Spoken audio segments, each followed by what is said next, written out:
Here's a quote from Laurence Olivier that reminds me of your work, Oh, Tom. And God. I'm not kidding. I came upon this quote and I thought this really sounds like your work. So it's a quote that Olivier wrote, and he said that an actor should be going for the jugular. He should be like a lion, a leopard, but also a serpent.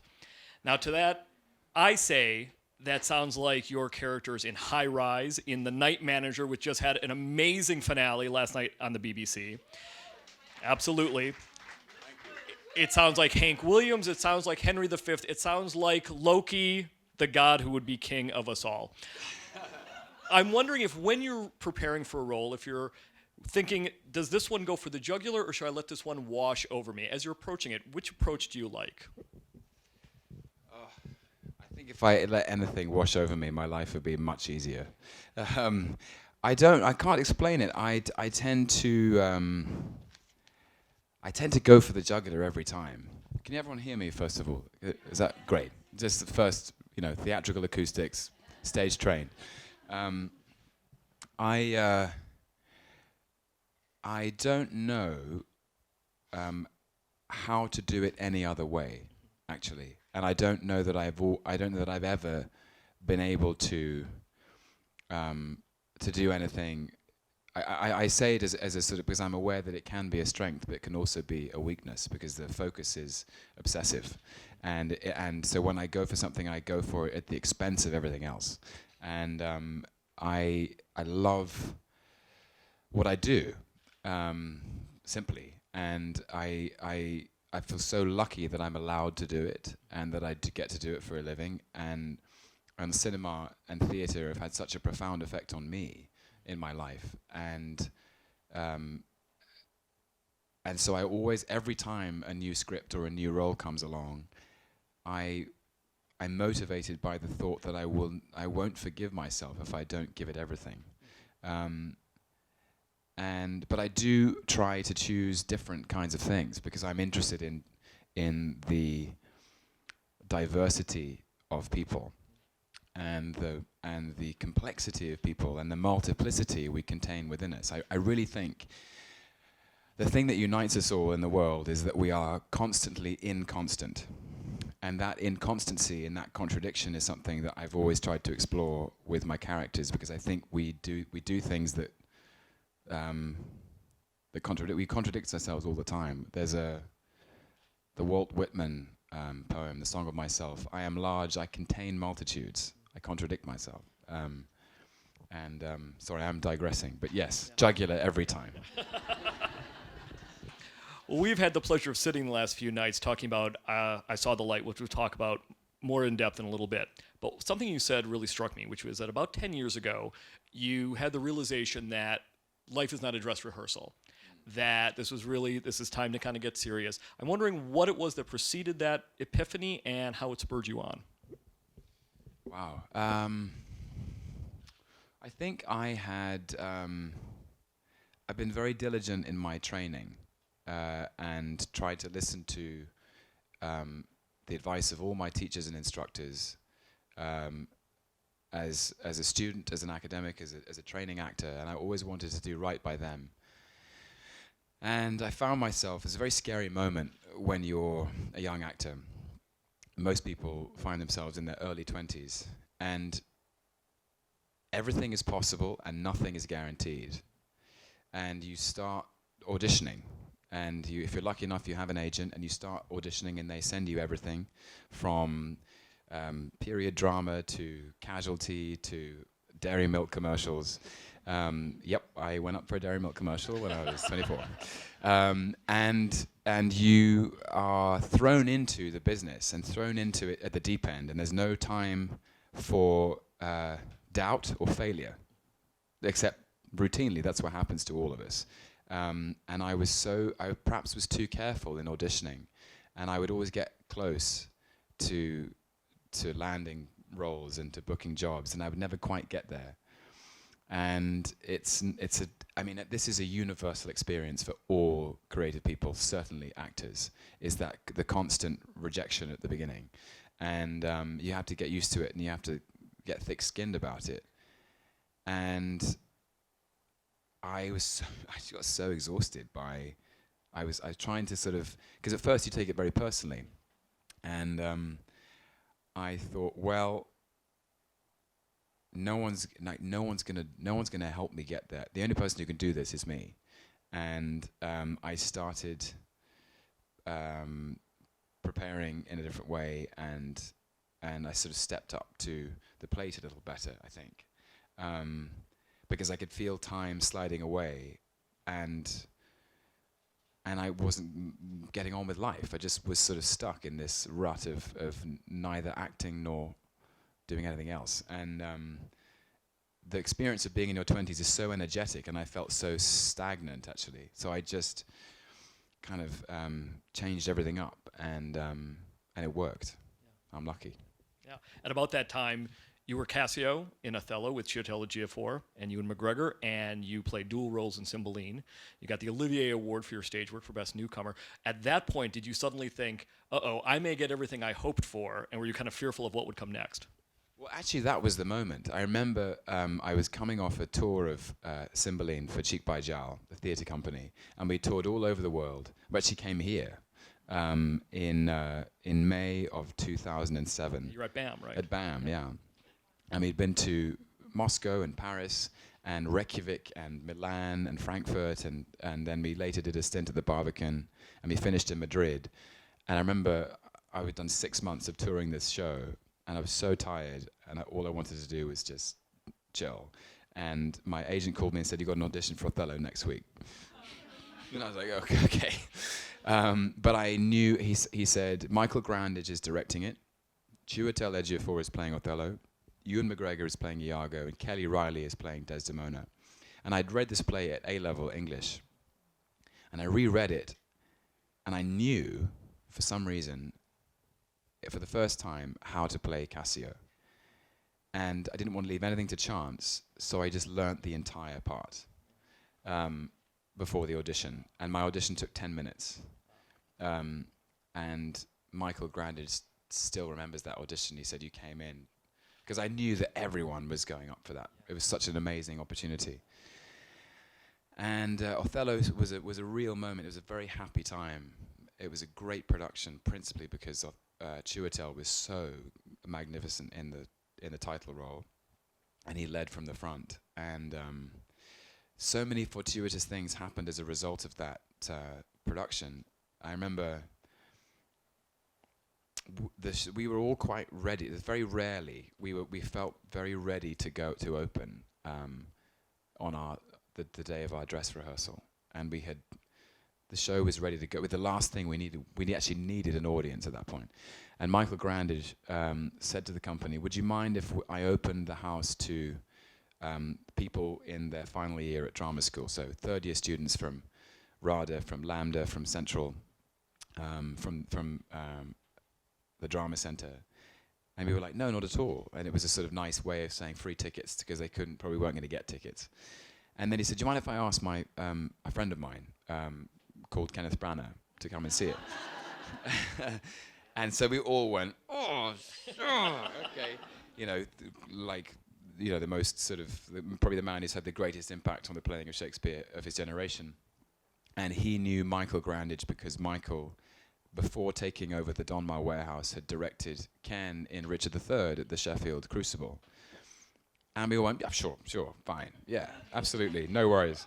And I remember, so Kenneth Branagh came to the dress rehearsal, and he really enjoyed it. And the next morning I received a phone call from my London agent saying, "Ken is doing a radio play for the BBC of Cyrano de Bergerac, and he's playing Cyrano, and he would like you to play Christian." And so that's how I met Ken. And then the following year, Tom Stoppard also came to see Othello, and he had written the adaptation of Chekhov's Ivanov to be directed by Michael Grandage, in which Kenneth Branagh was starring. And they all turned to me and said, "You have to play the Doctor." So I was like, okay. And at the same time, the BBC's casting director had sent me the script for Wallander, and I remember embarrassingly and bashfully meeting Ken Branagh at the costume fitting, and he said, "So I'm calling this my Hiddleston year." And I just thought, well, don't fuck it up, basically.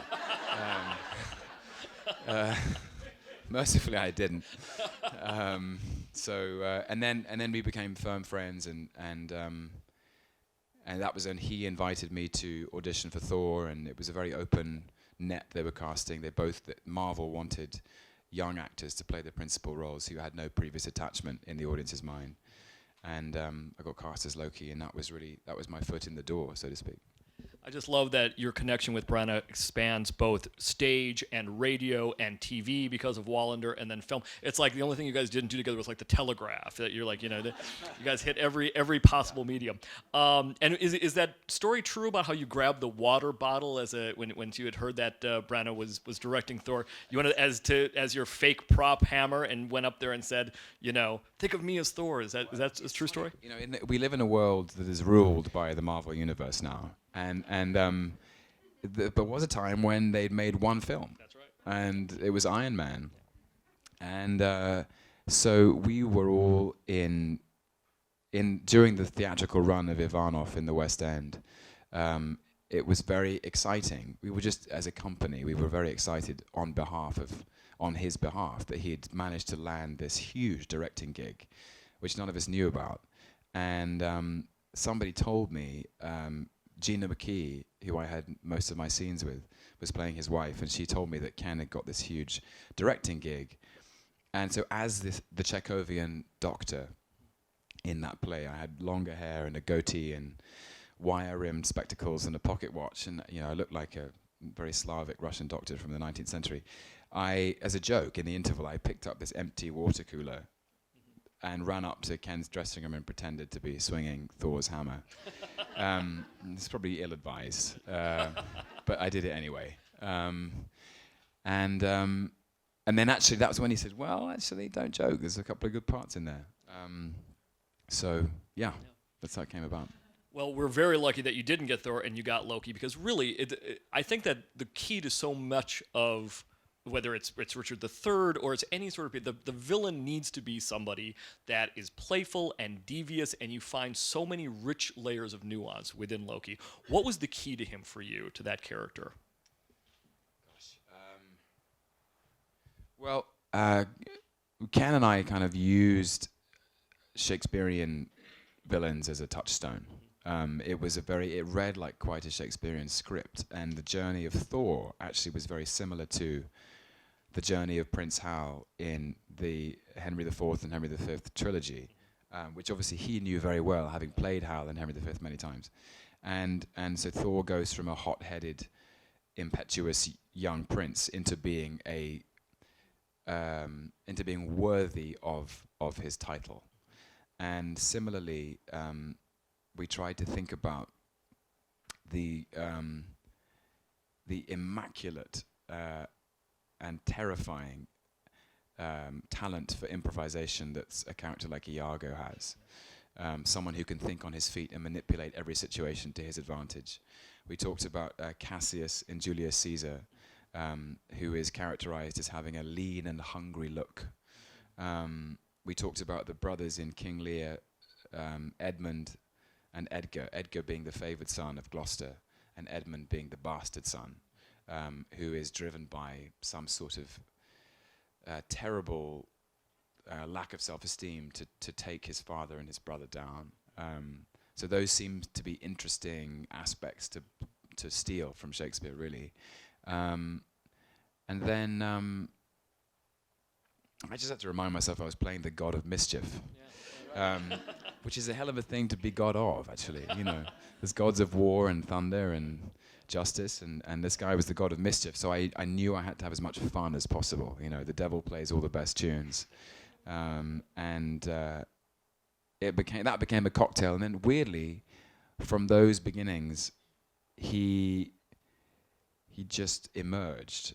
He emerged in costume fittings. He emerged as I dyed my hair black, and I read the first script, and I thought there was a fascinating inside this extraordinary, lavish visual effects, action spectacular. There was a very simple human drama about a father and two sons, and it's one that Branagh talked to us about to Anthony Hopkins and Chris Hemsworth and myself. It was we really worked on that. That inside, Rainbow Bridges and journeys through space and time, that there was actually something people could latch onto that was human and real. It's amazing watching that scene back, by the way. I haven't seen that. So it seems like a long time ago. One of the great things that hold up about it, though, is that obviously the best villains don't think of themselves as villains. I mentioned Richard III a couple of minutes ago. He thinks he's doing the right thing, and in the Marvel universe as well, it's the same type of dynamic. To them, they're not the villain. They're the one who's just have a different point of view, and it's the one that everybody should listen to, right? Every villain is a hero in his own mind. And I really latched onto that. He's someone who's actually trying to do the right thing. He just makes bad choices. Even in Avengers, he's still trying to make the right choice. Right. Possible exception of taking over the world with his proto-fascistic tendency. It's funny, I haven't played him for 3 years, but I still have a soft spot for him. I still kind of... Yeah, I was going to ask, if a lot of actors who have a connection to a character like that, sometimes when they come around again, you're thinking, they almost think of him as if he's like another guy. Like, that's nice, he's going to be coming around again. A nice guest in the house is going to be Loki. He's going to be coming around. Do you kind of have that feeling that he's sort of like this other guy at this other point? Yeah, it's so odd because it's so rare as an actor to have a chance to go back to a character. Sometimes especially you create a character and you hope that he makes an impact, or people find a connection, people can recognize something in him that's entertaining or truthful, and very rarely do you get a chance to go back. And I've gone back to him a couple of times, and it is odd. It's like, hello darkness, my old friend, Yeah. We'll see, man. We'll see. Nothing ends in the Marvel universe, so... You mentioned The Hollow Crown, which is amazing. The BBC production of The Hollow Crown, which is so beautiful. Your approach to Prince Hal, who becomes Henry V. What was your approach to Henry V? I think that performance and that particular production is so beautiful and so exquisite. What was your approach to Henry V? It was a fascinating time. The hardest thing about that challenge was doing Henry or Hal's journey in reverse. Because of the schedule of Simon Russell Beale, who played Falstaff, we had to shoot Henry V first, and then shoot Henry IV. And actually, because of our locations, we ended up shooting the end of Henry V at the very beginning, and I played the character in reverse order. So by the end, the very last scenes I shot in a 15-week engagement were when Prince Hal is at his youngest and most immature and playful in the tavern with Falstaff. But I'd already done the Crispin's Day speech. I'd already done Once More Unto the Breach, Dear Friends, and that was interesting. Just as theatre differs from film, is you always shoot films out of sequence, as I'm sure you all know. But with a part as complex as that, not to have experienced the beginning before I got to the middle or the end was fascinating, and it was an interesting time. It was Richard Eyre directed Henry IV Part 1 and 2, and Thea Sharrock directed Henry V, and we decided that it had to speak to our own, even though it was part of a tetralogy that was produced by Sam Mendes and being broadcast on the BBC as a celebration of British culture in conjunction with the 2012 Olympics. We felt that Henry V is a play about war. Overwhelmingly, if you read it again, it is a meditation on the spiritual cost of warfare and responsibility, and Henry as a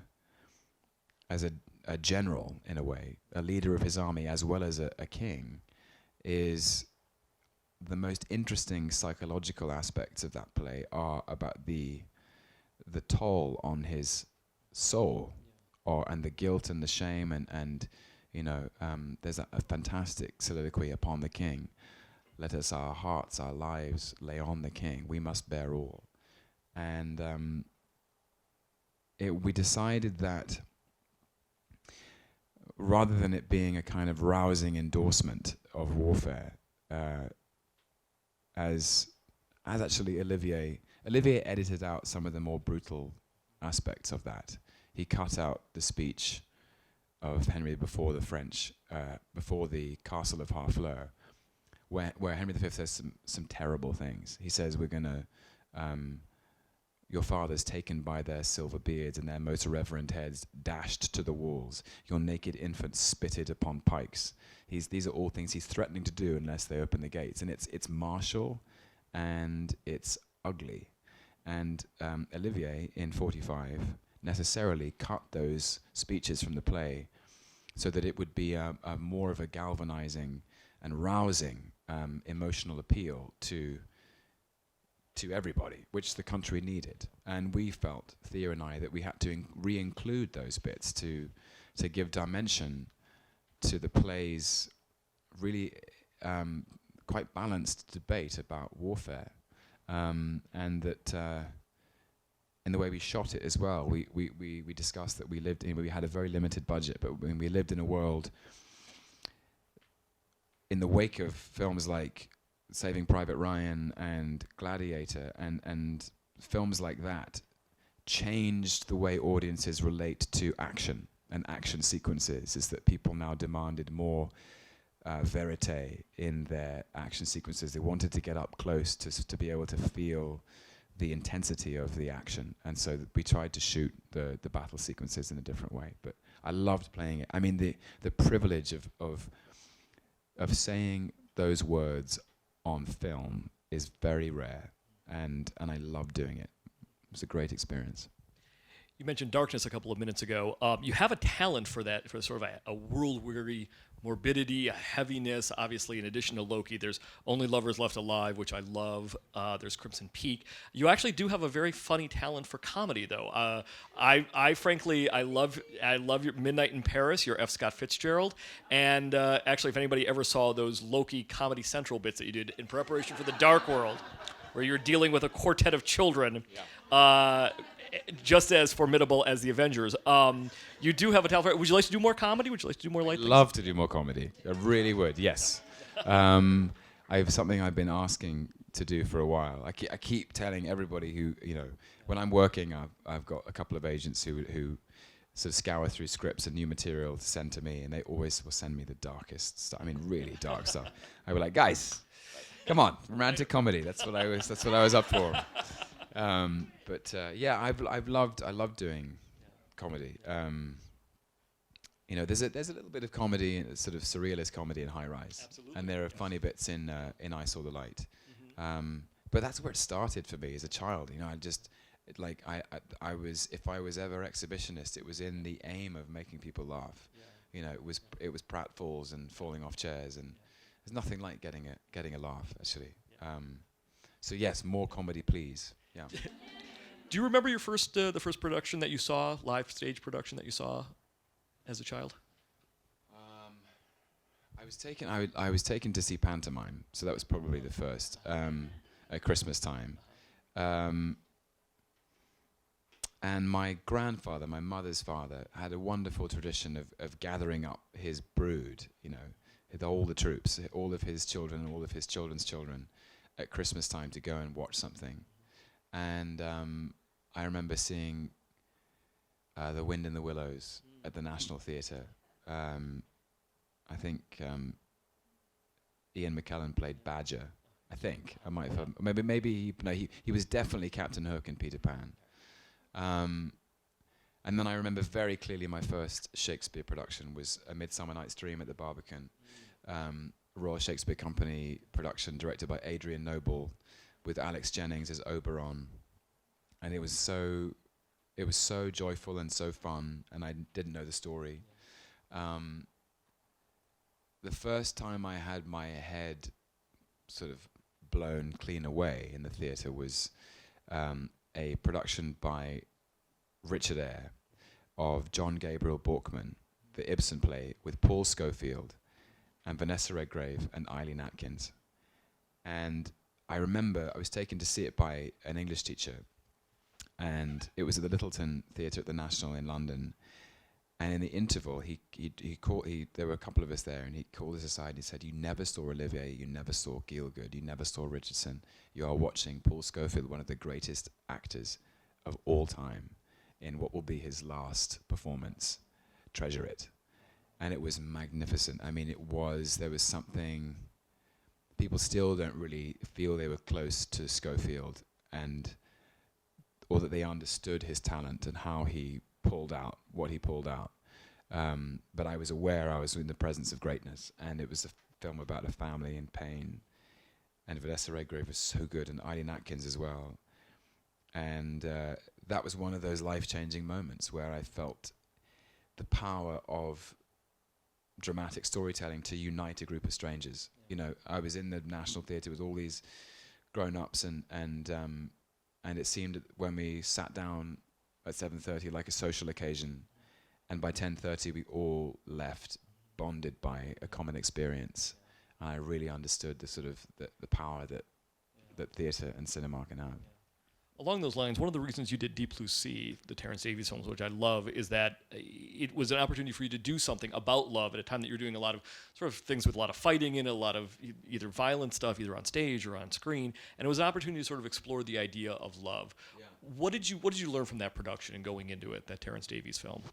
I loved making the Deep Blue Sea, and I loved working with Rachel Weisz. She's such an instinctive, warm actor. She's so generous and so compassionate and so human.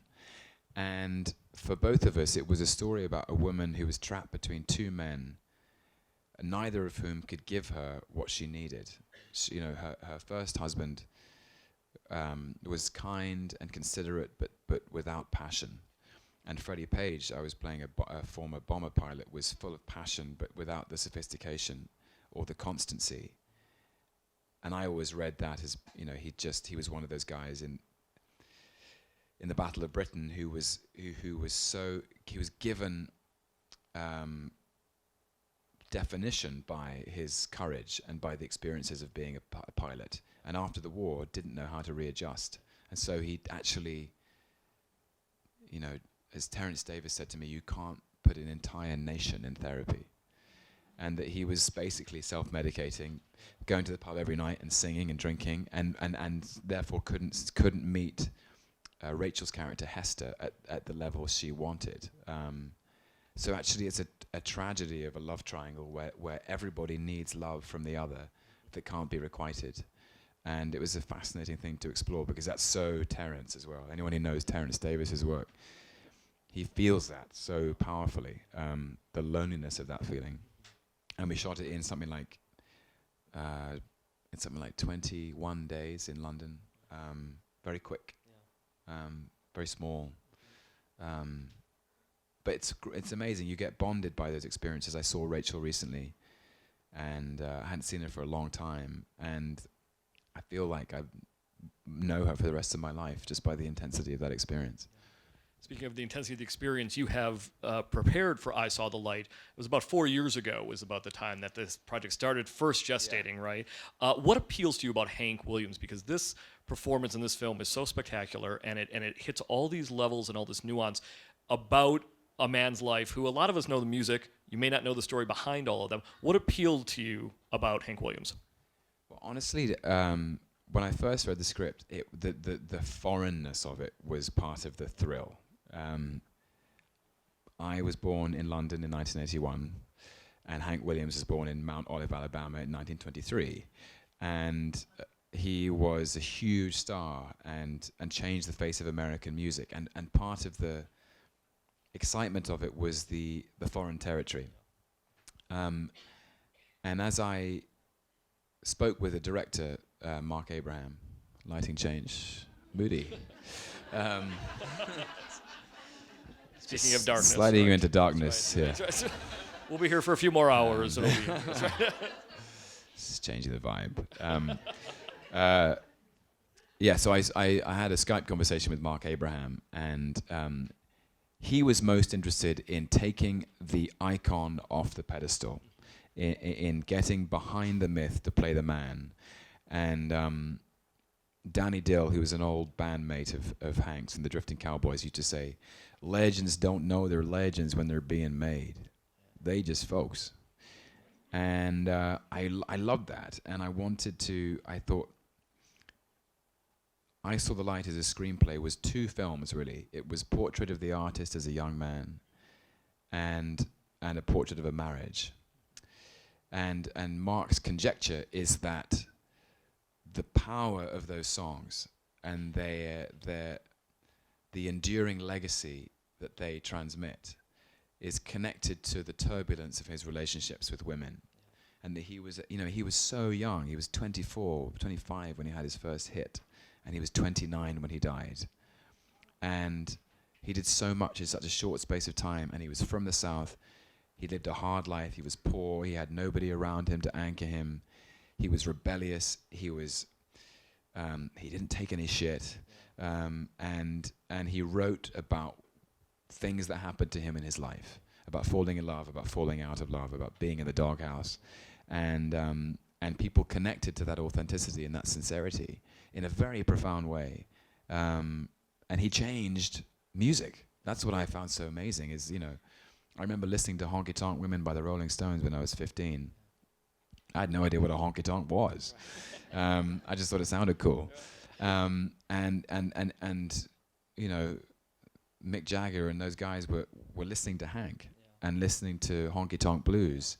And so was Bob Dylan, and so was Johnny Cash, and so was Bruce Springsteen. They all start with Hank. Whenever they talk about their influences, they go, well, it all starts with Hank Williams. And so the idea that I might be able to try and represent that was, the thing I found fascinating about Hank, I should say, is the tension between his external charisma and his internal vulnerability.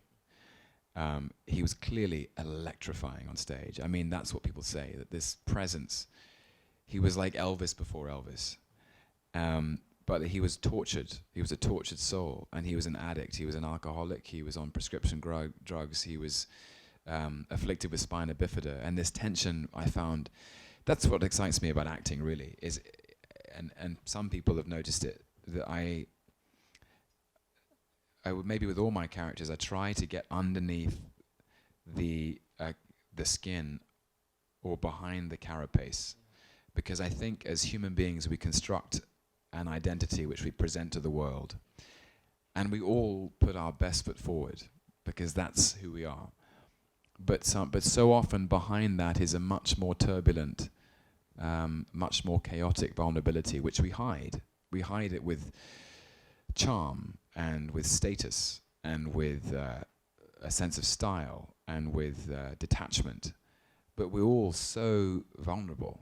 And I think if acting has any power, it's to show that vulnerability, and that's what connects people. And not necessarily in what I've done, but I know that's what moves me in the actors I admire, is that they are able to show something very universal and fragile about the human spirit behind a characterization, be they soldiers, be they rock stars, be they demigods, is that we are all bound by our fragility.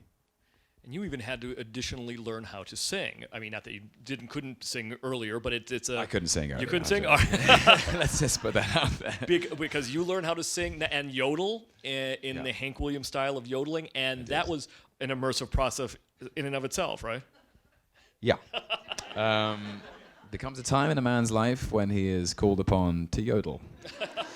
For some, that happens later than others. For me, it happened when I was 33 years old. It was for me, it was essential. I couldn't see. Some people have asked me, why didn't I lip sync along with Hank? And for me, there would have been a break in my authenticity and my interpretation. Sissy Spacek sang as Loretta Lynn in Coal Miner's Daughter. Joaquin Phoenix sang as Johnny Cash in Walk the Line. If I was going to dress up and look like Hank and speak as Hank and interpret his truth, step into his shoes, I had to sing. Yeah. And the best thing I did was just to get out of my comfort zone in a real way. And I moved to Nashville for 5 weeks before I started shooting. And I lived with this man called Rodney Crowell, our executive music producer, terrific, patient, and respected musician in his own right, who'd seen Hank on his father's shoulders at the age of 2. It was his first memory. And we went to Hank boot camp. And we sang and played every day, and it was terrifying and difficult and joyful, and like anything, you have to just practice and practice and practice. And I'd always said to him, if I were playing an Olympic sprinter, I would need a coach to tell me how many miles a day to run and how fast. And in that respect, I needed him to tell me how many hours a day to sing, and in what way. And we sang the blues, and we sang Howlin' Wolf and Jimmy Reed. We sang John Lennon. We'd sit there. We talk about performance. We talked about Freddie Mercury and Elvis and James Brown. These people who had this presence. What was this thing that unites? What is charisma on stage? Merle Kilgore, who was one of the Drifting Cowboys, said when Hank yodeled, especially in his first hit in Lovesick Blues, he said, that's when they stood up and started throwing the babies in the air. It was clearly this extraordinary kind of sexual connection he had with his audience. It was that Elvis moment. So, yeah, yodeling was pretty scary, but I managed to pull it off. A side note about Hank that I feel it in your performance, which is that he was one of the, if not the first, musician who had a catastrophic effect on his own life, who died of his own hand. People forget about George Gershwin, died of a disease. Benny Goodman dies in a plane crash. But Hank Williams, when he dies, it dies because of his alcoholism. He's really the first one. And I feel like we feel that in your performance, that sense of almost inevitability. Yeah, right? It's to me, it's so sad, because there's an interesting debate to be had, is great art at what cost? Especially in music. And you think of the number of extraordinary musicians who have given us something very intense and then have left the building, and have left us too soon. They're stars that burned twice as bright and not for long. Jim Morrison, Amy Winehouse, Janis Joplin, Jimi Hendrix. So there are, and there are actors as Heath Ledger, there's Marilyn Monroe, James Dean, and Hank was really the first of his kind who seemed to create at such a velocity and such a pitch of intensity that the amount of material and that came out of him during 1947 and 1953, which then went on to change music, and then he left us too soon. And there's a question as to whether are those self-destructive instincts part of the generation of the art? Are they necessary in some awful, tragic way, or is it just that somehow they are corollary to the art? Is there a version of Hank's life, if someone had got him to help him at a particular time, might he have created new work in his seniority that we now don't have? But I did find it fascinating that he was unstoppable. His presence was so full in his songs and in his life, and that's what he sang about. And I think, the darker the circumstances of his life, the more powerful those lyrics. To write a song like Cold, Cold Heart is someone who's deeply lonely, which is so sad because he was so successful and so famous. And there's an interesting question about the isolation of fame, especially at that time, and the corrosive aspects of it if you don't have the armor to protect yourself. Just by the way, speaking about the accent, your accent as Hank is spot on. You just dipped into another one a couple of nights ago. I heard you do Anthony Hopkins. You have a great talent for imitation, and you have a great ear for accents. Is that something you've always had? I don't know. It's something I've always done. I remember I had a double tape deck recorder when I was about 9, and I used to do my own radio show. For an audience of one, and I would do at the Tom Hiddleston show, and I would do all the voices. I would do the news and the weather, and I was so fascinated. I loved doing voices. I always have, actually. I've always done impressions, and it comes from love. It comes out of, and it's something that's, I guess, that musical. It is an aspect, I suppose, a musical ear. Yeah. Well, the Anthony Hopkins thing is fascinating. I mean, you saw that clip in that film, and I may have told this story before, but it was an amazing moment that's worth recounting. And I felt, Chris Hemsworth and I felt so lucky to be in Thor. We were, picked out of obscurity and suddenly standing next to him and Rene Russo and Natalie Portman and Colin Feore and Idris Elba, and we felt like we'd won the lottery. And Tony, as he insists on being called, invited me to just to have breakfast with him before shooting ended, and he said this extraordinary thing. He said, I see what you're doing. I see what you're doing. It's interesting. I've been there before myself. I see it. He said, my whole life I've played lots of different parts. I've played kings and princes and warriors and butlers and poets, and people stop me in the street. They ask me about one man. Who do you think that man is? And I knew who that man was, and you know who that man is. And he said, it's so fascinating to me because people want their lives to be full of love and laughter and friendship and happiness, and they want to have good lives. They want to have nice lives. They want to be happy. But what they really want is they want to go into a dark room on a Friday night with their friends and family or their loved one. They want to sit in the darkness, and they want to look at artists who are brave enough to stare into that darkness. And they don't have to take it home. And I thought it was such an extraordinary summation of a certain kind of work in music and film. And at the time,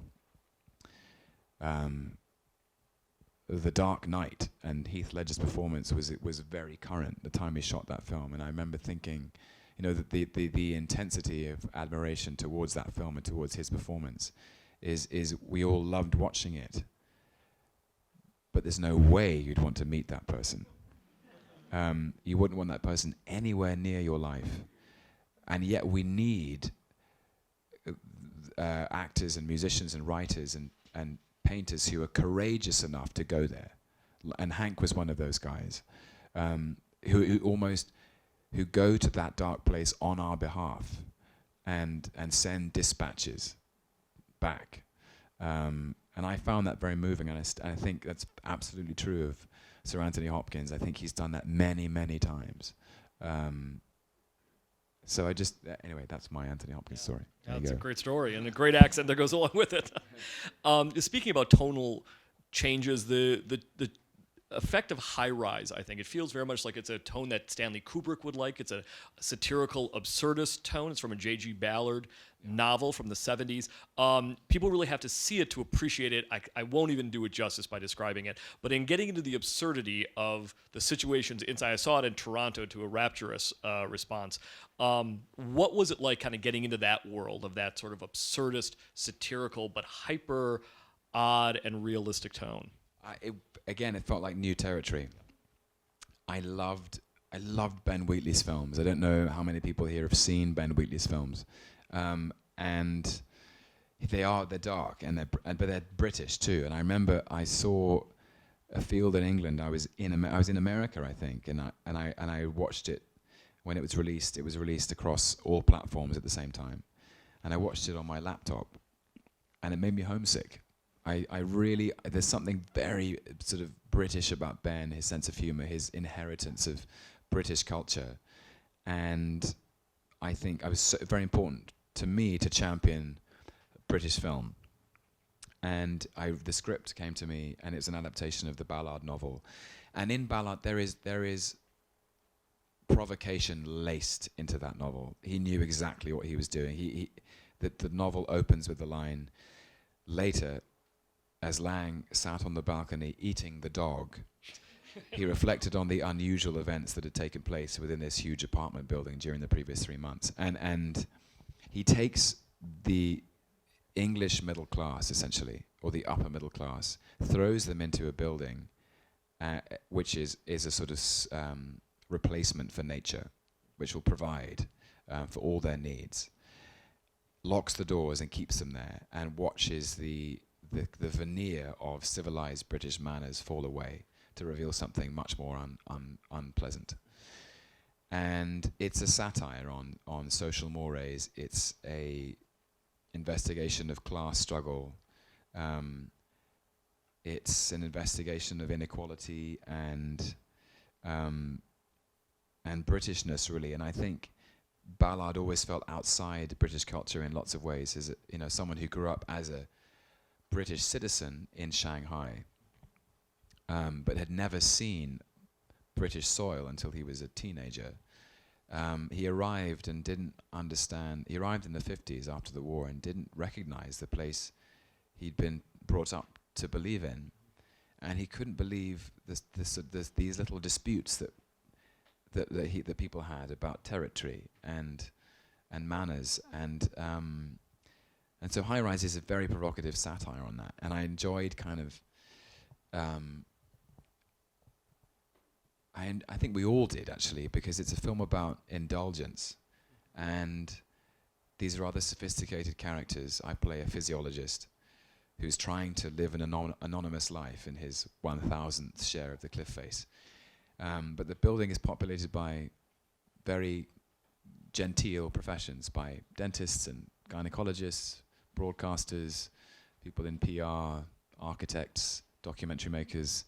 They all have very respectable jobs, and slowly, as the electricity goes off, and the lifts stop working, and the water is turned off, some darker, more feral truth about these people is revealed, and Ballard is really provoking the audience, and I think, and Ben honoured that provocation in his film, and it is a mad, chaotic descent.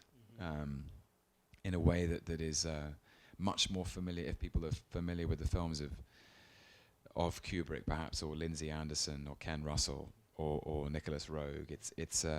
Those are big heroes for Ben, and they became part of the fabric of High Rise. You said you love diving sort of into other people's lives, examining the other characters that are going on. I would love to talk about The Night Manager and talk about Jonathan Pine. That particular character, obviously a man who has sort of left a clandestine life behind to be an anonymous hotel manager and then is drawn back into it. What appealed to you about Jonathan Pine and The Night Manager? Well, first of all, The Night Manager is a novel by John le Carré. And le Carré is, I think, one of the greatest English novelists of the last century. I think he is a master at his chosen form, which is the espionage thriller. And I also think he's one of the great analysts of the British psyche, and the contradictions therein. And that's what the novel is about as much as anything. Story-wise, Jonathan Pine is a former British officer in the army, or soldier rather, and who served in our adaptation in the Iraq War of 2003.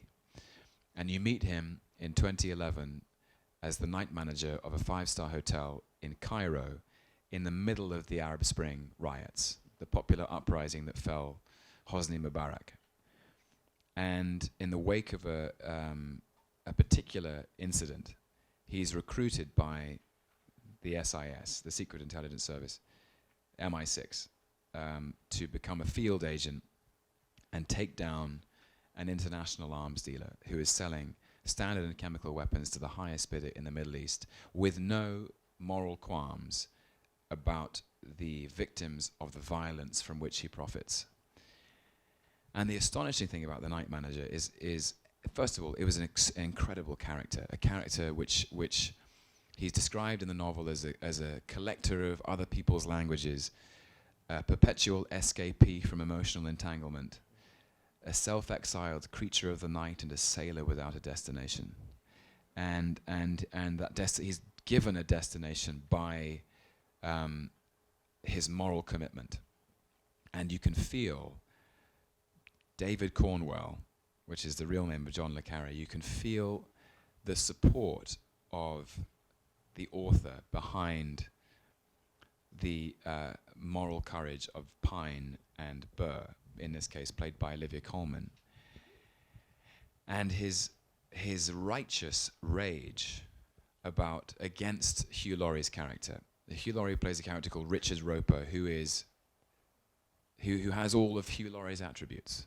He is charming and affable and sophisticated and urbane, and you want to be in his company. You want to get to know him because you're drawn to him. He's attractive, he's seductive, he's witty, and that sophistication is very appealing.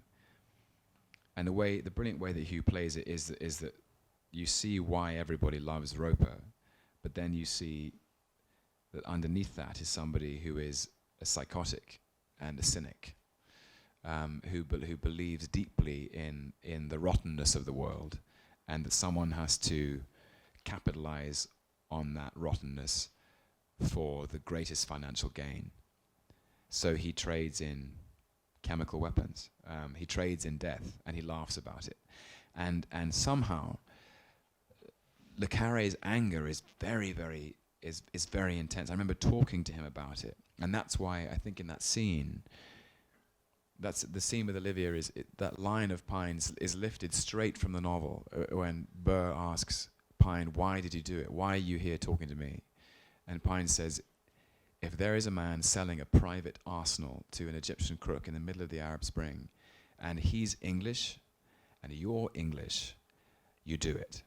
As some calling that Le Carré is fury that the inheritor of all the freedoms of British society is using those freedoms and privileges to do the worst things imaginable, to turn our world into a darker place. And I found that the morality in it, apart from the thrill of playing the cat and mouse game that he is so expert at constructing, moving and romantic. As that he's, Le Carré's novels are full of flawed heroes who are haunted by doubt, haunted by moral ambivalence about the hypocrisy of having to do very bad things for the greater good. But there's a deep romance in their solitude, and that's from Tinker Tailor Soldier Spy, or The Spy Who Came In From the Cold, or The Constant Gardener. These are people who are driven by a desire to fight the system, and it was just a wonderful thing to be part of. Sorry to interrupt, Mr. Hiddleston, you have a dinner reservation shortly. It's all right. I can go on. I'm I will. 3 more questions. Well, I will wrap up. How long, Luke, do you want us to go on for? Probably an hour per question. Okay. We can do I that. could be here. I honestly can. We could be here all night. I have nowhere to be, so I can go on, and I'm enjoying it. So I will use this. I will as say long as that you guys are all still up for it. I just want to comment that The Night Manager has been a phenomenon in the UK. It starts in the United States April 19th. It is your first Spy. This is really just a shameless opportunity to ask you about James Bond. And if of course, given the chance to be James Bond, what would you bring to Mr. Bond that we haven't seen before? It had to be asked. I couldn't possibly comment. I think it would be ungracious to talk about. I mean, I haven't been asked, so I don't want to talk about. I mean, I wouldn't want to comment on it. And if that ever were the case? Yeah. It's been called the greatest pub game in the UK, right? As people. What was that at the back? Thank you very much. Yeah. I'll leave it there.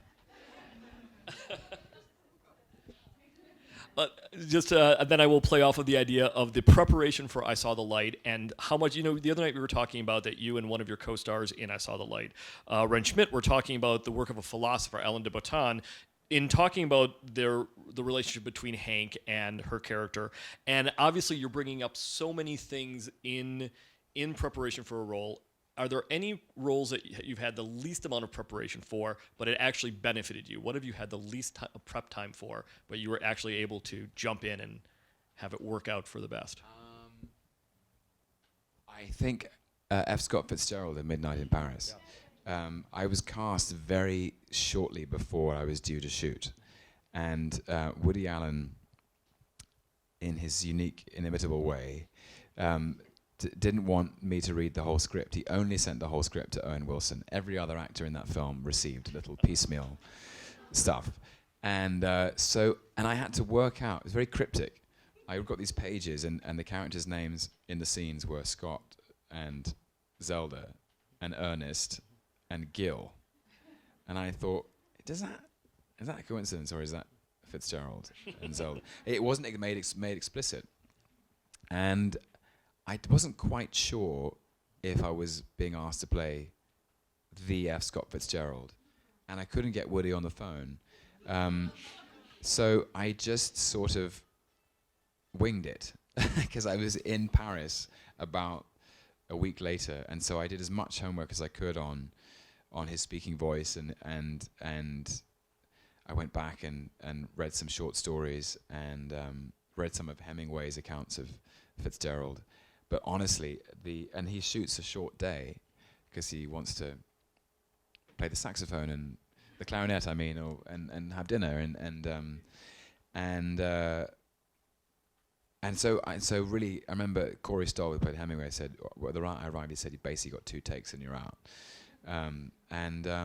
So yeah, I remember just not really being prepared, I felt, to play Fitzgerald, but it all turned out okay in the end. It sure did. It's a terrific performance. I'm going to wrap up with this question, which is that David Farr, who did the adaptation of The Night Manager, said that one of the things he loves about your portrayal of Jonathan Pine is that as an actor, you really listen and you turn silence into a virtue. Is that one of the keys for you for acting, is really listening and sort of being there and being present? Yeah, it's so interesting. A lot of people talk about acting as being in the moment, being present, and having the discipline to stay present. And I actually sometimes think that it's not quite that. It's actually about, because sometimes if you're in the present moment, the present moment is it's Friday night, the sun's going down, you're losing the light, the crew are tired, and you have to take yourself out of the present moment and commit to another moment, which is fueled by your imagination, which I always think is interesting because sometimes it's about having the discipline to not be in the present moment, and then once you've isolated the scene that you're in, to really be there with your scene partner.